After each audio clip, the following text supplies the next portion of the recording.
சின்ன கேள்விக்கு சொல்ல விரும்புகிறேன். அதிகமாக ரத்தப்போக்கு ஏற்பட்டால் என்ன ஏற்படும்? அதிகமாக ரத்தப்போக்கு நான் சொல்கிறேன். இந்த உங்கள் ரத்தப்போக்கு இல்லை, பொதுவாகவே காயங்கள் வரும்போது ரத்தப்போக்கு என்ன சொல்கிறாங்க? ஆள் க்ளோஸ் ஆகிடும், ஆள் ரத்தமெல்லாம் போயிடுச்சு. உங்களுக்கே தெரியல, 18 வருஷங்கள். அப்போது அந்த உதிரப்போக்கு என்ன பண்ணு தெரியுமா?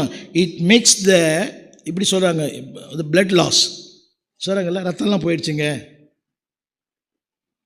அப்போது அந்த ரத்தம் கொடுத்தாலும் சில பேருக்கு அது ஒர்க் அவுட் ஆகிறதில்ல. என் நண்பர் இப்போது பாஸ்டர் சாமுவேல் ராஜ், எனக்கு 45 ஆண்டுகால நண்பர், குடும்ப நண்பர். அவர் தான் மைக்கேல் அறிமுகப்படுத்தினவர். அது அவங்க பாஸ்டர். அவர் தான். அவருடைய பிளட் பாய்சன் ஆகிடுச்சு. அவருடைய பிளட்டு பாய்சன் ஆகிடுச்சு. அந்த பிளட் பாய்சனான பிளட்டுக்கு இன்னொரு பிளட்டு கொடுத்தாங்க. எதுவுமே அக்செப்ட் பண்ணலை மட்டுமல்ல, எல்லாமே ரிவர்ஸில் திரும்பி வந்துடுச்சு. அப்படியே ரொம்ப கஷ்டப்பட்டார். 34 லட்ச ரூபா செலவு பண்ணியிருக்கிறார். ஆனால் அவர் பிழைக்கவே இல்லை. யோசித்து பாருங்கள். அப்போ அந்த பிளட் லாஸ் என்ன பண்ண தெரியுமா? எதை எடுத்துருது? சொல்ல வந்த கருத்தை தெரியுமா? இருளினுடைய வேலை உன்னை காயப்படுத்தும், இல்லை உன் உயிரை எடுத்துரும். சொல்லுங்கள், இருள் என்ன செய்யும்? காயப்படுத்தும். ரெண்டாவது, இப்போ சொல்ல இப்படிப்பட்ட ஒரு சூழ்நிலையில் தான் இரட்சகர் இயேசு பூமியில் அருணோதயம் பிறந்தது. இப்படிப்பட்ட சூழ்நிலை, இங்கே காயம், அடி, இரத்தப்போக்கு, குடும்பத்தில் இருள், சமுதாயத்தில் இருள், தனி மனித வாழ்க்கையில் இருள்.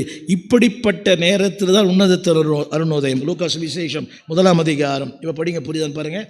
லூக்கா சுவிசேஷம் 1ஆம் அதிகாரம். அந்தகாரத்தின் இருளிலும் உட்கார்ந்திருக்கிறவர்கள். அந்த இருள்னு சொல்லும்போது இதை சொல்லுங்க, ப்ரூசிங் லைஃப்.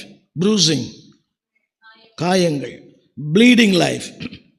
அது பாட்டு போயிட்டே இருக்குது. நான் சொல்கிறேன், இந்த ரத்தம் இல்லை, ஜீவன் போகுது, நிம்மதி போகுது, வாழ்க்கை போகுது, ஆரோக்கியம் போகுது, எல்லாமே போகுது. Bleeding bleeding bleeding. புரியுதா உங்களுக்கு? ஒன்றும் கட்டுப்படுத்த முடியல.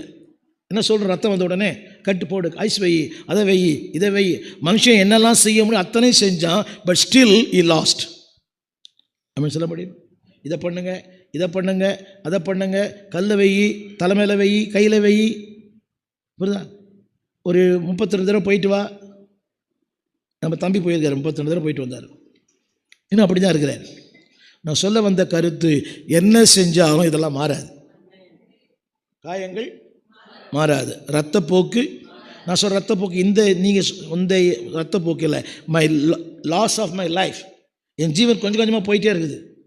சொல்கிறாங்கல்ல, கொஞ்சம் கொஞ்சம்